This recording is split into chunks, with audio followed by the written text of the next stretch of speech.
Cummins is an IBMer who has spent many years helping organizations become more cloud native as part of IBM Garage. And she's here to share some ways that you can go wrong with cloud native.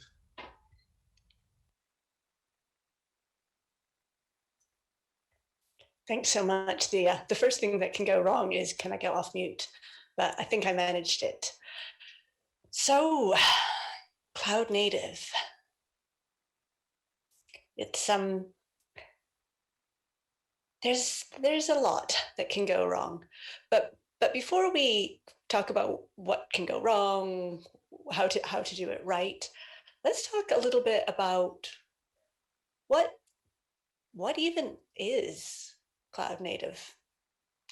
And I don't think I know anymore what cloud native is. So this could be a very short talk. Thank you for coming. It was really great. I'm looking, no, I will talk a little bit more. Cloud native is one of those topics that we do see a lot of different definitions. We see a lot of confusion around it. Even Gartner say, cloud native is particularly challenging because confusion.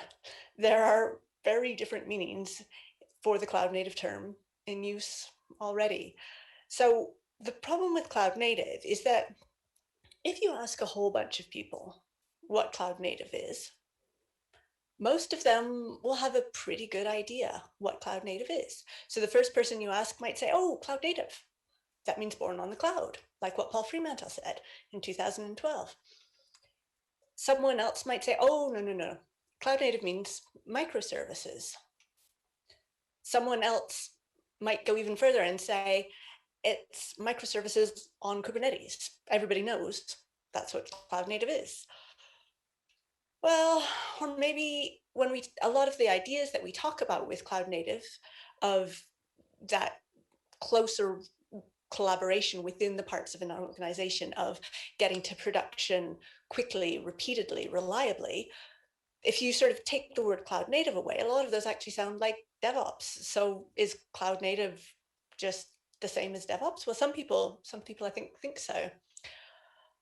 Often I think when we talk about developing something in a cloud native way, we really just mean that it's 2021 and we're writing it like it's 2021. So we mean it's modern, it's nice, we're using modern development practices, it's a pleasant environment to work in. I think sometimes we forget we're actually allowed to say just cloud. And we get so used to anytime we say cloud, we sort of add this cloud native on instead, that we forget you can actually just talk about migrating to cloud rather than migrating to cloud native and that kind of thing. Some people will say cloud native means idempotent. This one you hear less often because when you say idempotent, everybody else goes, it's not that I disagree with you. I'm not even really quite sure what you mean. So idempotent really is a synonym for rerunnable. So this means that when I call my application and then I call it a second time, the same thing happens each time. That's usually a good thing, but it's particularly important in a cloud environment where I might be spinning my application down, spinning it up, I might be horizontally scaling it. So that sort of characteristic of being rerunnable becomes a really important technical consideration for how my application is. And that's nothing to do with how many microservices I have. And it goes on. So sometimes, I mentioned that, there's this really strong association between cloud native ideas and DevOps ideas.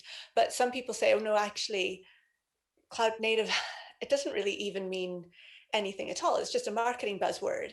And loads of companies now, banks, all kinds of companies are saying we're cloud native, and you don't really know what it means, except that they want you to buy their stuff, and they're hoping by saying it's cloud native, you'll buy it. And then sometimes we see definitions that I think are a little bit questionable. So sometimes we see something described as cloud native, but it's actually the exact same application as was there before, except now it's on the cloud. Is that cloud native? It's described that way. And then sometimes you get these quite technical definitions as well, which say cloud native, it's not just that it's microservices, it's about how your microservices are connected, and that the shift to cloud native means that you have smart proxies, you have smart pipes. So my colleague Ilgen Bribiam over at Red Hat has done some really interesting work here articulating what makes something cloud native in a technical way beyond just microservices. So that's all really good, but it gets a bit confusing. And then of course there's the 12-factor application as well. Maybe cloud native just means 12-factor. So how do you even start making sense of this? Well, 2 years ago, I was really confident. I knew what cloud native was. And if you look at that whole bunch of definitions, I felt really confident saying born on the cloud. That's the first definition of cloud native I heard. It's the one that makes sense to me. Microservices, no, that's a technical consideration. Kubernetes, even wronger. I was writing applications that I considered to be cloud native, but they weren't microservices applications. So that definition was wrong. 12-factor, I think, that's getting pretty close. That's describing how to make an application succeed in the cloud. Modern and nice, well, maybe. Using it as a synonym for cloud just makes no sense. And yeah, I kind of like that definition of rerunnable. So the problem was the definition that I thought was the right one, that one of saying it's microservices, that wasn't the definition the CNCF used. And the definition the CNCF used was saying microservices. And I said that was wrong. So when I looked at the CNCF webpage, it had a nice section and it said, what is cloud native? And it said microservices and containers, and that it's dynamically orchestrated. So I sort of, when I started talking about this, I always used to, worry because this definition, it's very technically oriented, and it just didn't seem right to me because it's talking about the architectural components and it's really limited in its technology choices. But you kind of have to assume that the Cloud Native Computing Foundation knows something about cloud native. The clue's kind of in the name. So I found myself in this position where I'd be going around and I'd be, sort of stood on a stage and I'd be saying the Cloud Native Computing Foundation is wrong. And what they're wrong about is cloud native. So I was always sort of waiting, I'd say that and I'd wait, for a big hook to come from off stage and I'd sort of, get dragged away because, the Cloud Native Computing Foundation know a lot more than me about cloud native. But, actually I did keep getting invited back. And it turned out that some other people also were a little bit concerned about that definition. So Sam Newman says an interesting side effect of the Cloud Native Computing Foundation being so strongly associated with Kubernetes, but also being so strongly associated with cloud native, is that now he ends up talking to people who say, I want to be cloud native, so I'm going to use Kubernetes. And they don't realize that, you don't have to use Kubernetes to be cloud native. Kubernetes is great, but there's other ways. So then you sort of think, well, and I know that this is the point where I get, taken off the stage again, but do the CNCF even know what cloud native is?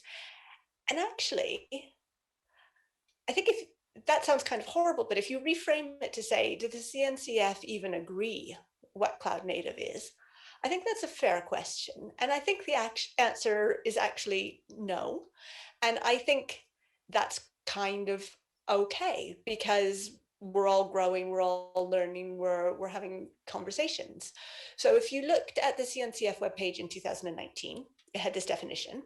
And if you look now, if you sort of go to what is cloud native, it's not actually on the main webpage. You have to go to this separate cloud native definition. And that's hosted on Git. And you kind of think, something's hosted on Git. I imagine it changes a lot. And I imagine that there was a lot of people having conversations about it. And sure enough, if you look, there was 18 contributors to this document.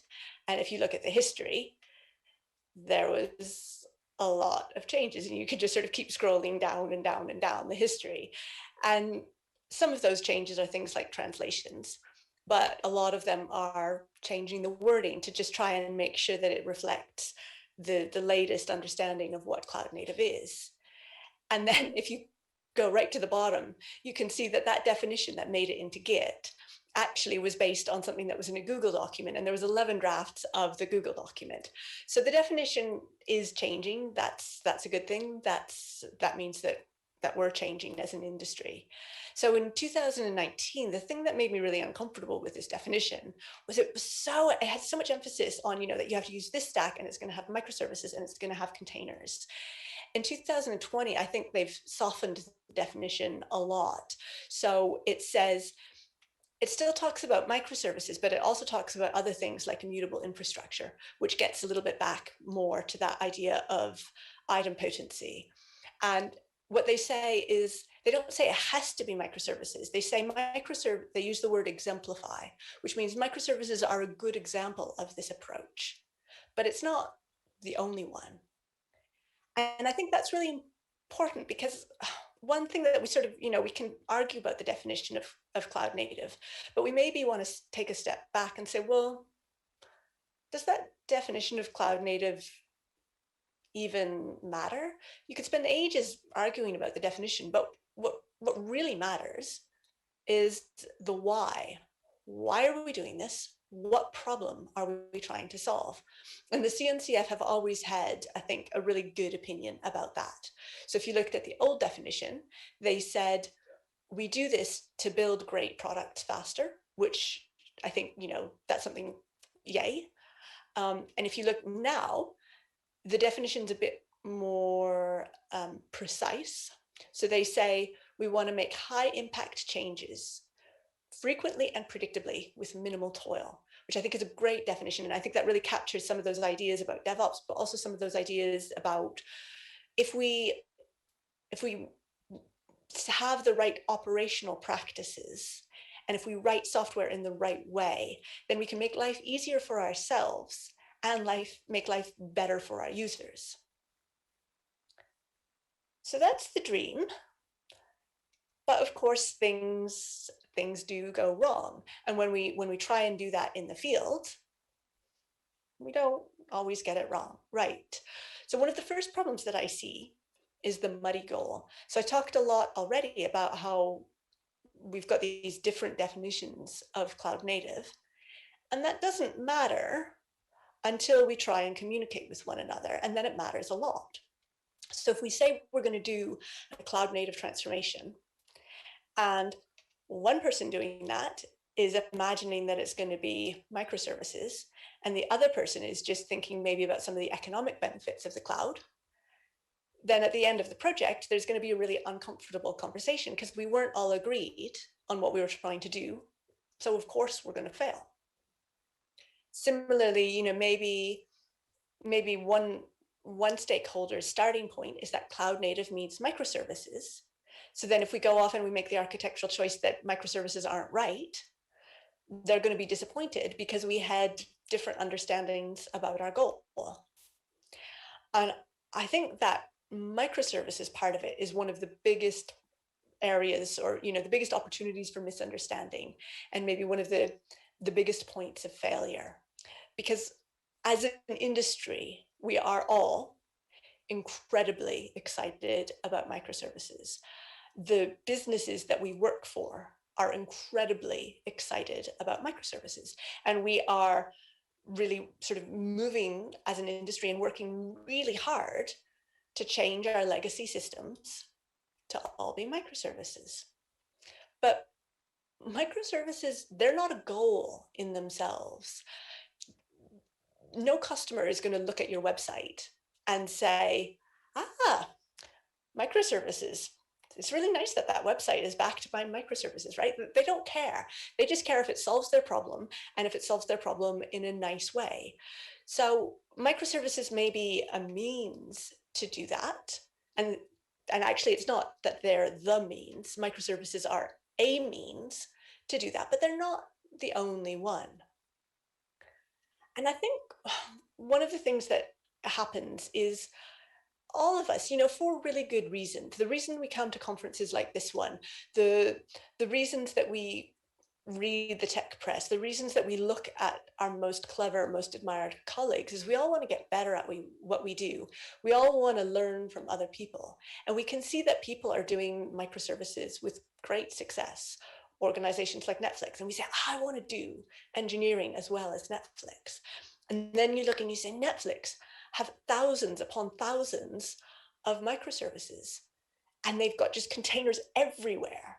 So I should do that too. But that's not actually what your quality metric should be. Containers, they're a great technology. They are a great base for a modern architecture. They solve a lot of problems. But there's no competition to see who has the most containers. It's totally okay to have a small number of containers if that's the right thing for your domain. And the problem with having a lot of containers is that sometimes it doesn't give us the behavior or solve the problem that we think it's going to. So the IBM Garage, we had a bank approached us, and they were sort of a really established bank, and they were getting eaten alive by the challenger banks, and they could see that they needed to be able to adapt their software much more quickly than they were doing, or their lunch was going to get eaten. So they said to us, yeah, we're going much too slowly. And we said, And they said, we need to get rid of all our COBOL and make microservices. And we said, we can help you with that. And then they said, but our release board only meets twice a year. So if your release board only meets twice a year, you know that all of those microservices are going to get released in one big lump. But the point of microservices isn't to just add overhead for the fun of it. The point of microservices is that you can release them independently. So if you don't have your governance set up to support that, and if you don't plan to make that change, there's no point in having the microservices. You may as well just stick with the monolith, because most of the problems that microservices solve, you won't get the benefit. And one of the problems that we see with microservices as well is that we sort of say, oh, if I'm microservices, I'm going to be decoupled. But often, actually, what we get with microservices is something that's still really quite coupled. And it's a distributed monolith. And a distributed monolith is even worse than a normal monolith, because in a normal monolith, at least you get compile time checking. So if you're using a language like Java, your IDE will tell you, by the way, this field doesn't exist over in that object. Perhaps you shouldn't use it. But if everything is distributed, you don't get that type checking anymore.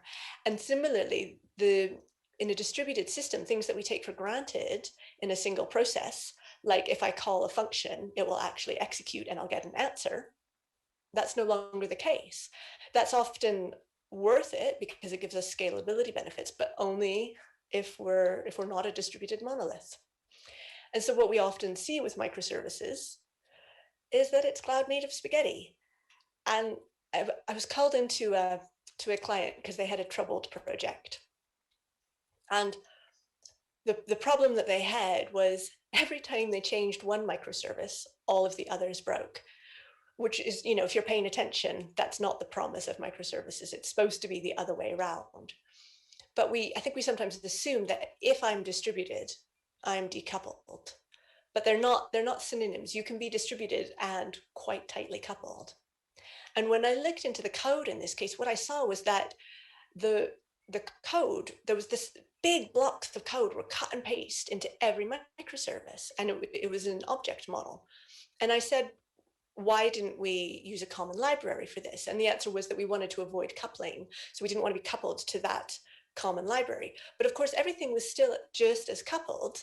It was just that the coupling was done by cutting and pasting rather than having that compile time dependency, because the domain model just didn't split. So how it's supposed to be for microservices is that you have a whole bunch of individual microservices, and each microservice maps really nicely to a domain. And the domains are distinct, they're bounded. But what was happening in this case was there was one great big domain. And so having lots of microservices in that same domain made a mess. And we see this all the time in the physical world as well as in software. So this is the Mars Climate Explorer, which is a few iterations before the current Mars Explorers. And it looks kind of like this. It looks a little bit to me like it's made out of bin liners and some tape, but I think it was actually built quite professionally and quite properly. But despite that, it had a rather sad fate. It was supposed to orbit round Mars, and instead it went into Mars. So when they looked into what had happened, they realized that there was two main components that each contributed to controlling the path of the ship. So you can see we have a single domain, which is where should the ship go, and two services controlling it.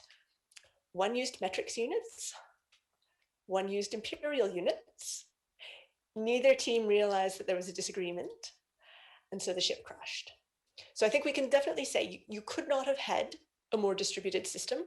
Half of it was in Mars, half of it was on Earth. But distributing did not help because there was still that coupling.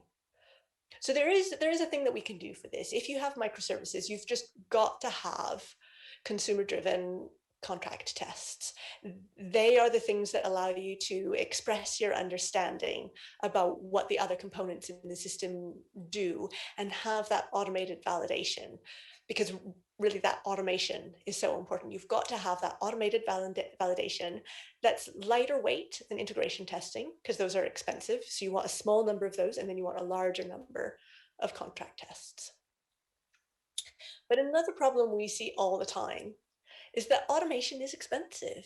And so it gets pushed off in favor of more exciting things. And we say, I'll automate it someday.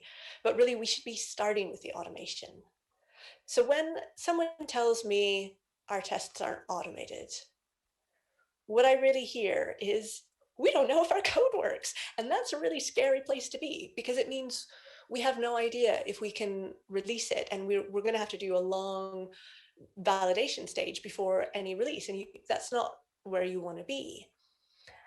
And what we often see is that although we have continuous integration and continuous deployment, we're not actually using them in a continuous way, which is a shame because they're great technology. So when a client says to me, we have a CI/CD, I always get a bit worried, because CI/CD, those are verbs, integration and deployment. They're things you do. It's not a tool you buy. And so what we see is that we have this Tecton or Jenkins or whatever sat there, but code's not getting integrated.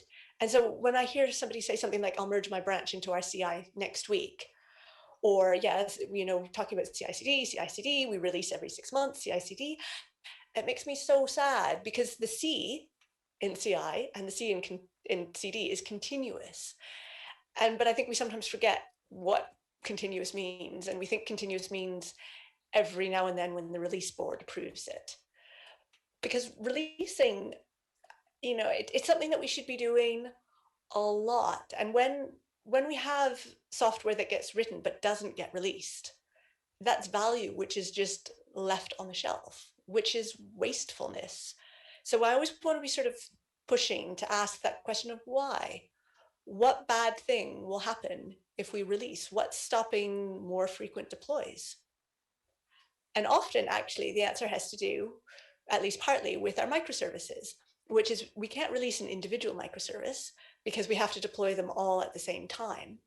And the reason we have to deploy them all at the same time is because we don't know if they work, because we didn't get our automated testing sorted out. So sorting out that automation earlier on means we can do good things at the deploy stage. And really, with all of this microservices architecture and this cloud native architecture, what we're trying to do, the great feature of that architecture is it can allow you to release faster. So what's the point if you're not actually taking advantage of that? Because you would never drive a car like this, right? You need that feedback. And feedback, it's just good engineering. And it's not just for us techies that we should be trying to get feedback. It's really good for the business as well. So we should be trying to push to get as much feedback as we can as early as possible.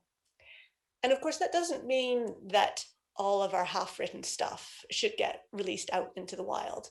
But there are technical tricks that we can do to allow us to get that release train going really often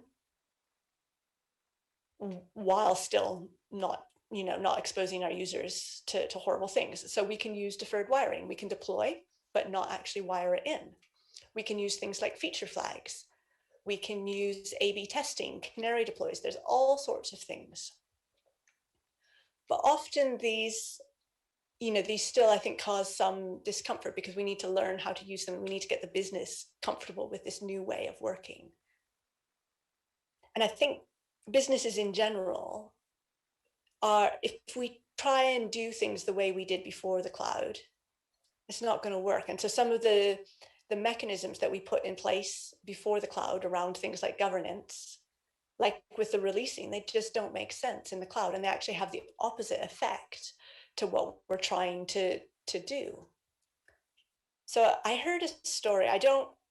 This didn't actually happen to me, so I don't know for sure that it's true, but I love the story so much that I tell it anyway, which is that a client came to IBM many years ago and said, this provisioning software is broken. And so this was, again, many years ago. It was before the sort of the modern cloud. And we'd sold them something that would allow them to provision virtual machines in 10 minutes, which was amazing. And they said, oh yes, we definitely need that. But then when they installed it and started using it, what they were seeing is it took them 3 months to provision. So they said, this software, it's totally broken. When we investigated, what we found was that they'd wrapped an 84-step pre-approval process around the provisioning. So in fact, I'm amazed that they managed to provision anything in as little as 3 months. So what's the point of having that provisioning software when you've got all of the rest? And I think sometimes these big systems, it's easy to kind of lose track of what's going on. Nobody intended to have an 84-step pre-approval process. It just happened.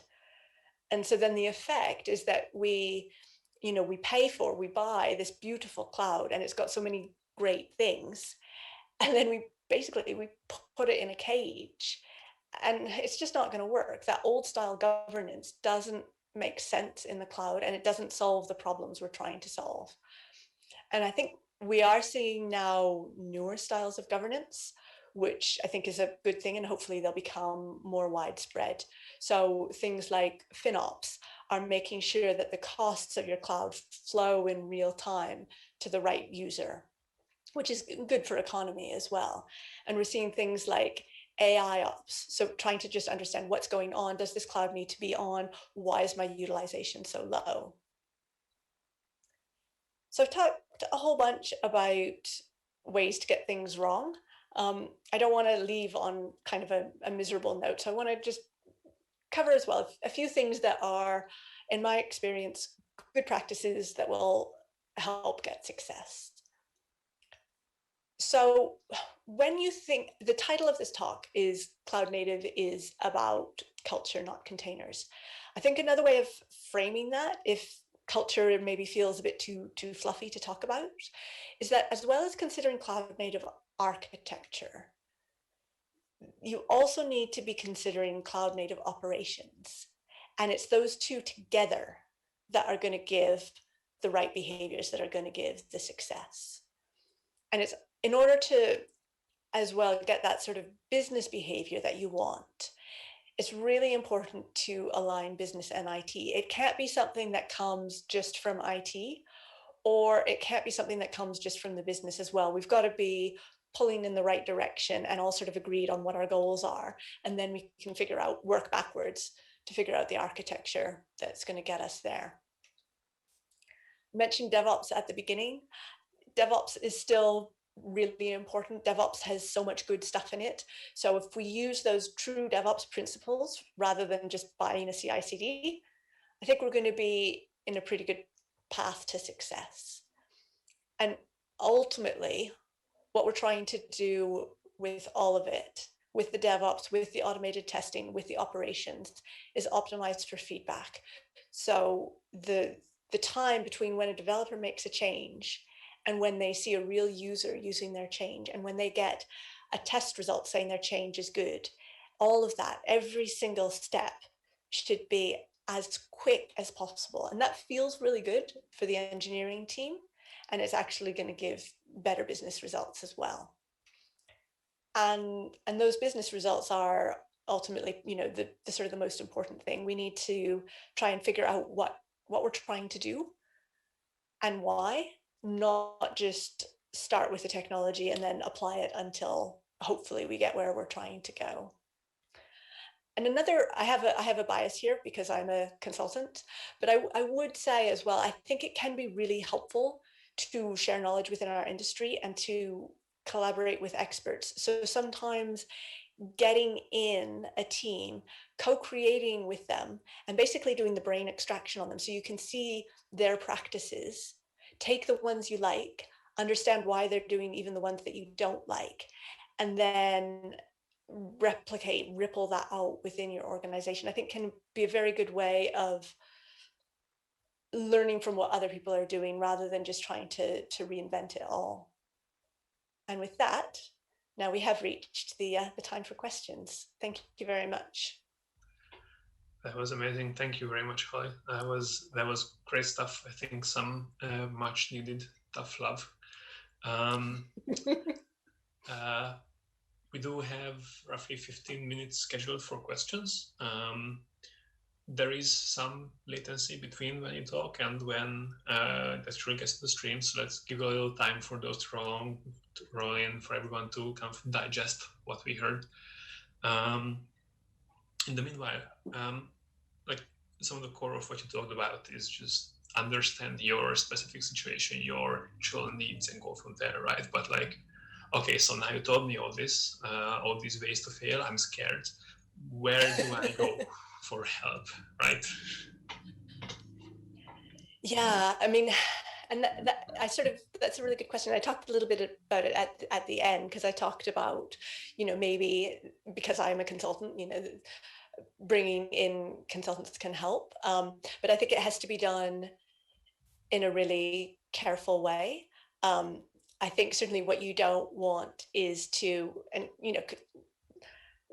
sometimes you get this sort of bad reputation, don't you, of this sort of the consultant who comes in, looks around, doesn't really understand what's going on, and says you need to do this, this, and this, and this, and it's a recipe that's not actually tailored for you, and then they go away again, and everybody's left going, why did they come in? So it's got to be collaborative. So what you want to be doing is, and again, this is what I'm a big fan of, is we do pair programming, and so you working with developers who've developed in that cloud native way, but doing a real project with them, not just sort of getting a package of advice that comes in a glossy book.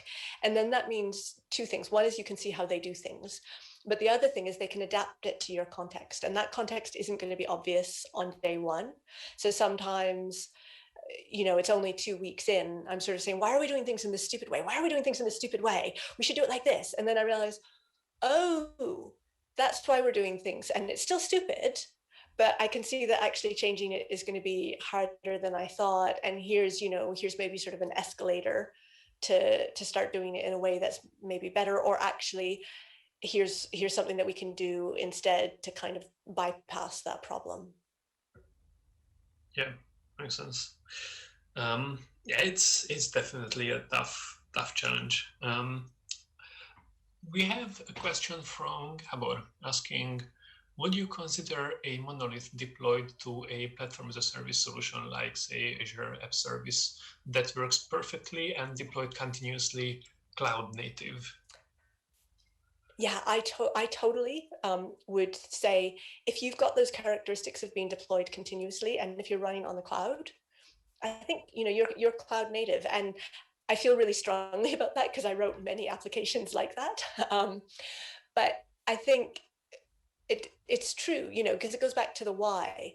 If you had a choice between a monolith that's getting updated really frequently and it's on the cloud, and microservices that are only getting updated every 6 months, I'd say, it's not a competition, but I would say that monolith is more cloud native. Yeah, thank you.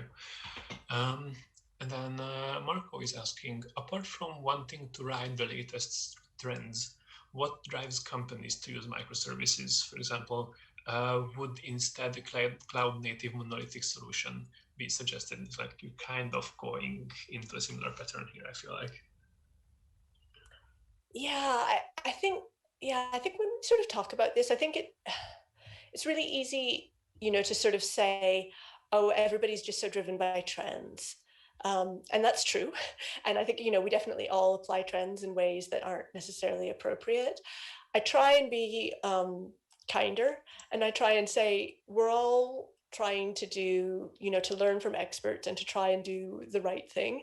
And we can see that in, in 2020 and 2021, the right thing seems to be microservices. And it actually, it's quite hard to sort of step back and do that deeper analysis because, of course, we all have day jobs, we all have pressures, and to sort of take the time to say, well, is this really going to be what I need, and why?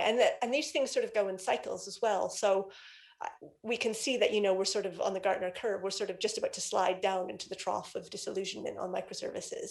And probably in 2 years, we'll all be here going, oh, microservices, why did we ever say we should do those? And actually, that's not right either, because there are times when they're really good. And definitely taking advantage of what our technology has given us in terms of the ability to deploy small chunks. We should be taking advantage of it where it makes sense. It's just that we shouldn't be taking advantage of it where it doesn't make sense, so that on our CV and our performance review, we can say, I did microservices. Yeah, absolutely.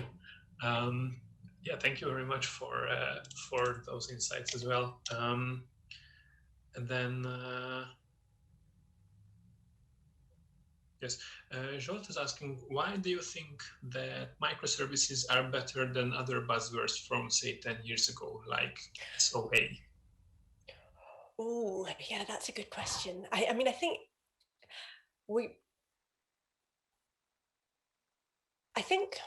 yeah, that's such a good question. And sort of, we won't really know until like 5 or 10 years from now if people will sort of lump microservices into the same thing as like SOA or ESB or that kind of thing, as like an architectural pattern that was really popular and then completely faded away. I feel now like microservices will have more longevity, and that style just does make sense. But it may be that it will have longevity, but with a different name. Just like some people say that microservices are very similar to SOA, and that SOA fell out of fashion and then it came back as microservices. Maybe we'll see the same thing, in 10 years, we'll all be talking about, I don't know what it will be, concierge architecture or something, but it's actually the same thing. Yeah, that makes sense. We have Peter asking, how can I help a business to develop an understanding of cloud native and continuous delivery? It's a big question. Yeah, that's a really good question. And there's probably two things that you can do. One is you can find resources that are framed in their language. So particularly with DevOps and continuous delivery and that kind of thing, there's a lot of people who are really good at articulating the benefits in business terms rather than in the developer terms. Because I think sometimes when a developer talks about it, what the business hears is, I want to go faster, being slow is boring, I promise I won't break stuff, honest. And of course, that makes the business really scared. So instead, we have to talk about the things that they care about and the metrics that they care about. And we have to talk about risk. And we have to say, you think, or rather, we probably shouldn't say you think you're reducing risk. We can say, this strategy seems like it's reducing risk, but here's the ways in which actually it's increasing risk. And here's evidence of how, if something, if a bug escapes into the field, it will take us too long to fix it. And here's evidence of how, if we do it in this more continuous delivery way, it's actually going to lower the risk. So frame it in terms of so step one, find experts whose presentations you can borrow. Step two, frame it in the metrics and the things that they care about. And then step three, success is the best evidence. So start small, find a little pocket of something that's not business critical, so you're not going to have too many people breathing down your neck. Try the new approach, gather the metrics that the business cares about, and then you can report it up and you can say, look, we knew nobody cared very much about this thing, so we tried this new approach. We released it every day. Here's how many, defect reports we had from the field, or whatever the metric is that makes sense, and we can show how it's better. And here as well, here are the metrics that show we're in control. Because I think one of the things that I've realized as well is, management and the business, they want to help. And so sometimes what we need to do is help them to figure out the most helpful way to help. So they want to know that we're in control. And if it starts to look like we're out of control, then they're going to try and help us. So we need to coach them with the metrics to say, it used to be that the way we looked like we were in control was we did this really long release cycle, and you could track that and you had the checkpoints. Now it's going to be different, but here's some other metrics that you can use to see that we're in control. One of them is how many defects are we getting from the field? Another one, maybe something like test coverage. That's a really, that metric needs to be used with caution. But, have a conversation about how can you evaluate whether things are okay? And then once we've done that, then we can sort of go forward with this new way, and you still have enough information to allow you as a manager, as a business, to make the decisions that you need to be making and that you're being paid to make. Yeah, that makes total sense. And we actually have another question kind of poking at the same thing. I mentioned that you can respond to that directly as well. Gabor is asking, how would you educate management that complicated release approval procedures defeat the goal of microservices and cloud native? Are there some golden sources that we can refer to? One of my favorite books is Lean Enterprise by Jess Humble and Barry O'Reilly and someone else.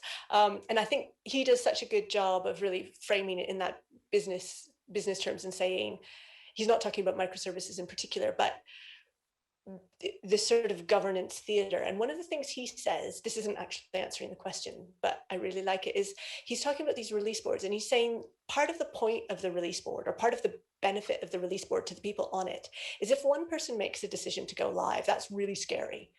But if 60 people all sit in a room and make the decision to go live, then if something goes wrong, it's not any of those people's faults. So it seems like it's a control, but actually it's just a sort of a way of dispersing responsibility so nobody is in trouble.